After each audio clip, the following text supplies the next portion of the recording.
I've used NVIDIA GPUs my entire life until 1 year ago when I finally decided to make the switch to AMD. And since then, gaming has never felt the same. If you've been in the PC gaming community for any amount of time, you've probably noticed most tech YouTubers recommend AMD GPUs, yet they still use NVIDIA in their own builds. That made me wonder, if AMD is really that good, why isn't everyone using it? So last May, I decided to go all in, not just for gaming, but editing, productivity, and everything in between. Now, 12 months later, was this the best decision I've ever made or a $1,000 mistake? Even before I bought the card, I knew this switch wasn't gonna be easy. Not because I was scared to try AMD, but because my personal situation made everything harder, especially compared to everyone else who attempted this challenge before me. Now you might be asking, what could be so complicated about swapping a graphics card? You just take it out and put a new one in. Well, I'm upgrading from an RTX 3060 laptop, which was already a huge step up from integrated graphics, to one of AMD's fastest desktop GPUs. And that introduced three big problems. You can't put a desktop GPU in a laptop. My horrible 8-year-old desktop is way too slow for a new GPU, and even if it wasn't, the card probably wouldn't even fit. That left only one option: build a brand new all-AMD computer. No NVIDIA, no Intel, just pure red. But before I could build anything, I had to choose an AMD GPU first. This was mid-2024, almost a full year before the RX 9070 XT was released. That meant I had to choose between AMD's last gen 6000 series and their newer 7000 series. As a broke software engineering student with loans to pay off, bidding for the RX 7900 XTX at $1,000 was out of the question. $1,000 should be the price of my entire PC. I also wanted something that would be a significant upgrade from my 3060 laptop.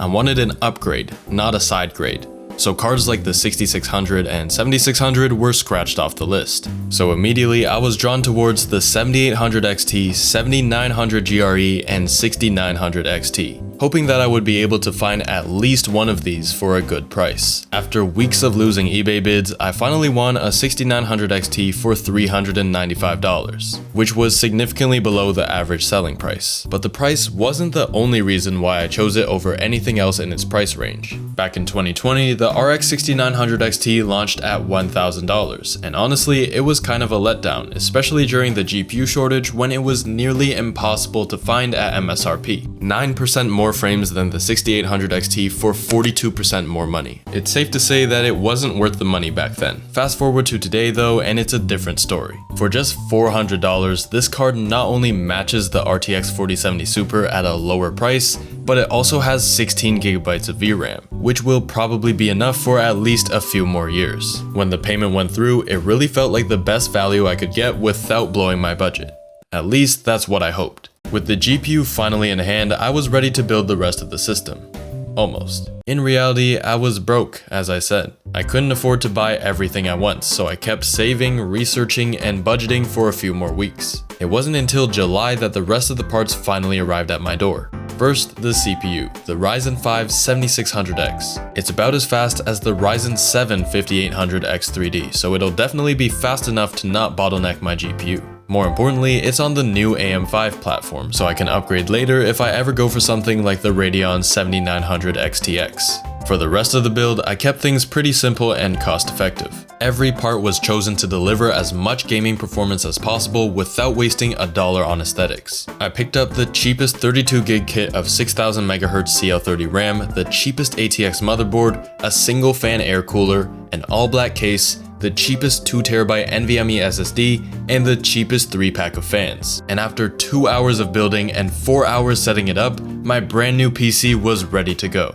But this was only the beginning. Over the past 310 days, I've spent more than 2,000 hours gaming on this system. That's nearly 7 hours a day on average. And that's not even counting the time I spent editing, making content, or doing other family-friendly activities. I was still spending a decent amount of time outside, but if there's anyone who really knows what it's like to live with an AMD setup every single day, it would be me. As someone who has basically only used NVIDIA's GeForce Experience and control panel, switching to AMD's Adrenalin software was very simple. You get basically all the features you have with GeForce Experience, being able to adjust many settings that you would otherwise not have access to with just the in-game settings, like surface format optimization for example. One feature I really appreciated was the automatic tuning options. AMD doesn't just offer auto overclocking like the NVIDIA app. It also includes auto undervolting, which I found super useful for extending the longevity of my card without sacrificing performance. I've bought a couple other AMD GPUs in the past year to test this as well, and it seemed like it worked really well for all three. Regardless, the Adrenalin interface feels a little bit different, but once you get used to it, it's pretty intuitive and dare I say better than the NVIDIA app that replaced GeForce Experience. However, switching over to AMD wasn't without its compromises. The first thing I had to get used to was giving up some of NVIDIA's best gaming features, DLSS upscaling, frame generation, and better ray tracing. Even though I've said in the past that I don't really care about DLSS or ray tracing, a lot of that was just coping. The truth is, DLSS felt like magic on my 3060 laptop. It boosts FPS, keeps image quality close to native, and in some cases actually looks better.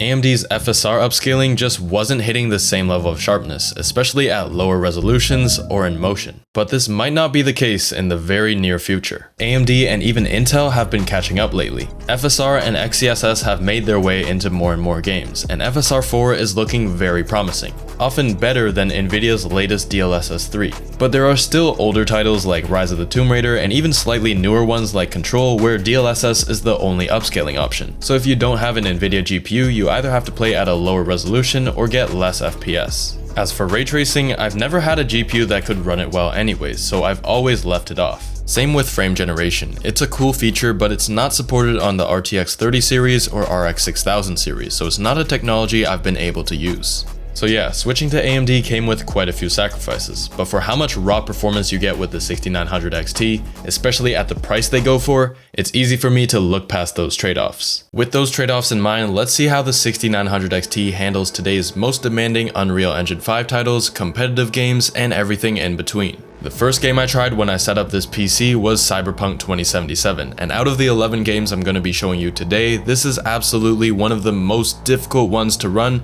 especially with fully maxed path tracing. This game was so demanding on my 3060 laptop to the point where I had to enable DLSS if I wanted to play above 60 FPS on high settings, which is definitely kind of disappointing for something that I spent about $700 on. But on the 6900 XT, I was able to experience ultra settings without any form of upscaling. After playing this game on and off and finally completing every ending including the DLC though, I definitely spent most of my time using FSR quality because I did enjoy having the extra smoothness. However, Cyberpunk is most famous for its impressive lighting features rather than its models and textures. And while using FSR performance, you can play with ultra ray tracing if you want it. Path tracing, however, requires FSR Ultra performance to maintain at least 50 FPS, which means path tracing isn't really viable on this card, not unless you're okay with serious visual artifacting. However, during my 2,000 hours of playtime on this PC, I am embarrassed to admit that 90% of that time was spent in this next game, Fortnite. Oh, 168 headshot. That was crazy. Despite it being a mostly CPU-bound game, most people believe that AMD GPUs are incapable of running this game smoothly in performance mode. The issue with that is that it forced a lot of AMD GPU users to use DX12 instead of performance mode. It doesn't sound like a big deal, but for a game where a large portion of its player base competes competitively, being forced onto DX12 causes quite a few issues. It increases your input delay pretty significantly, is more intensive on the GPU, and is simply unusable in competitive to the point where performance mode isn't just a preference. It's a requirement if you actually want to win. And these rumors about AMD graphics cards being bad for Fortnite have been circulating around for years, but are the rumors actually true? Well, after spending a couple minutes playing Fortnite, I can confidently say that I have no idea why people are having stuttering problems in this game. The 6900 XT was maintaining 240 FPS like it was nothing, and the only times it couldn't maintain 240 FPS were because of my CPU not being able to keep up when there are too many players and builds in a small area. Even after testing lower end AMD GPUs like the RX 6600M and RX 580, the game ran extremely smoothly. And to my surprise, the only time I ever had stutters was when I was using an Intel GPU, the Arc B580. So the stutter issues are still definitely real, but I guess I got lucky with AMD 3 times in a row. The third game we're testing is Rise of the Tomb Raider, which just so happens to be the third game I tested when I first built the computer. Though this game is now approaching 10 years of age, it is still surviving the test of time and was actually the reason I made the jump from integrated graphics to the RTX 3060. However, the 3060 did suffer on maxed out textures, so I was eager to see how it would look on my new AMD graphics card. And yeah, the first time I booted this game up on this GPU, it was low-key life-changing. Getting over 200 FPS at 1440p with everything maxed out blew my expectations. The sequel to this game, Shadow of the Tomb Raider, was one of the very first implementations of ray tracing. And though the 6900 XT isn't great at ray tracing relative to its raster performance, it still maintains over 100 FPS with maxed out settings and ray trace shadows, and an even more impressive 160 FPS by simply turning ray tracing off. Control was a game that I got into relatively late, and the only reason I ever tried it in the first place was because my friend gave me his Epic Games account, which just so happens to have this game on it. But this game is a great example of why it was a good choice to choose the 6900 XT over its NVIDIA competition. At ultra settings, you can see that the VRAM usage is well over 13 gigabytes. So before you can even turn on ray tracing with the RTX 4070 Super, it's already at its VRAM limit.